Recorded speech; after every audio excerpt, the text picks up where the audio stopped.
শেখ জামালকে হারিয়ে ডিপিএলে শিরোপা আবাহনীর হাতে। হাই ভোল্টেজ ম্যাচে শেখ জামালের মুখোমুখি হয়েছিলেন আবাহনী।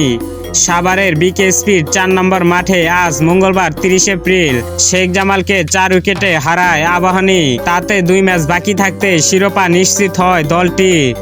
আগে ব্যাট করে 50 ওভারে 9 উইকেট হারিয়ে 267 রান করে শেখ জামাল। জবাবে 49 ওভার 5 বলে 273 রান তোলে আবাহনী। আজকের ম্যাচে মাঠে নেমেছিল সাকিব আল হাসান। শেখ জামালের পক্ষে দ্বিতীয় সর্বোচ্চ 56 বলে 49 রান আসে তার ব্যাট থেকে। শেখ জামালের হয়ে সর্বোচ্চ 85 রান করেন জিয়াউর রহমান। 58 বলে 6টি 4 ও 8টি ছক্কায় জড়ো ইনিংসটি সাজান জিয়া। এই রান নিয়ে শেষ ওভার পর্যন্ত লড়াই চালিয়েছেন শেখ জামালের বোলাররা। তবে একটু একটু করে জয়ের দিকে এগিয়ে যান আবাহনী। আফিফ হোসেনের 83, এনামুল হক বিজয়ের 67 রানে জয়ের সুবাস পেতে শুরু করে দলটি।